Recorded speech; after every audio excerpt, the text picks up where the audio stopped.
I call this the clown hat rule.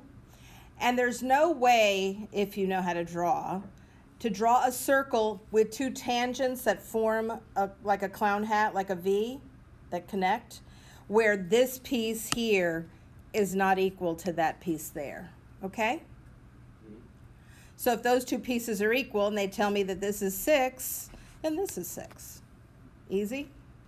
So if we look at number 2,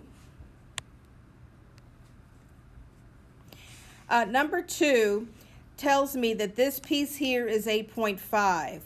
And you're looking up until the point, you know, up until the dot. So that's going to be 8.5. Does everybody understand that? Yeah. Well, when we subtract 8.5 from 22, we can get this clown's hat up here. There's 3 clown's hat in this triangle. Everybody understand that? Yeah. So what is 22.5 minus 8.5? 14.5 maybe? Or like 14? I don't know.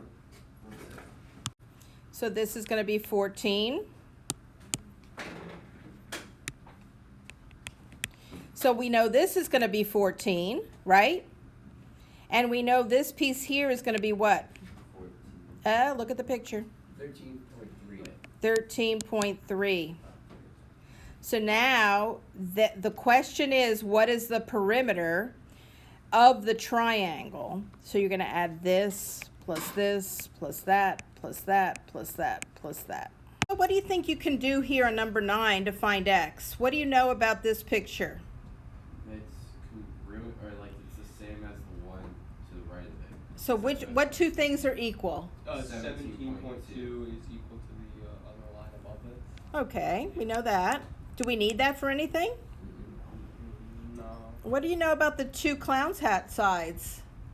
They're on the outside. And what do you know about them?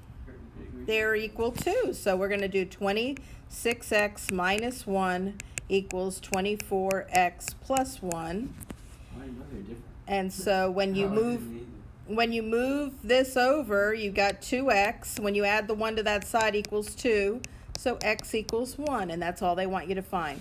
So you really don't need that 17.2, although you do know from the last lesson that any radius in a picture is equal to each other.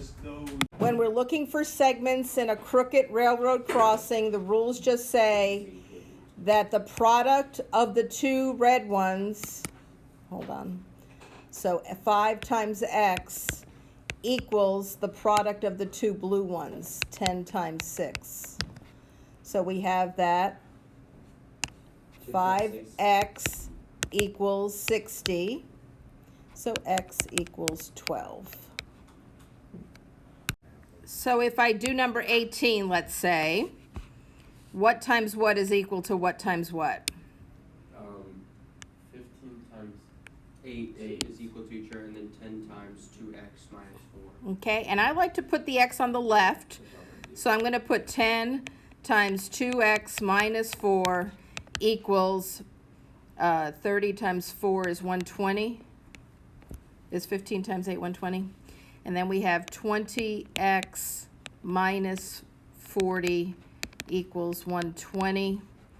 20x equals 160. And that's 7. It's 8, right? 80. Wait, no, never mind. Hold on. 8. It's 8. Yeah, the answer is x equals 8, but they want us to find kw. Oh, that's right. Which is 12.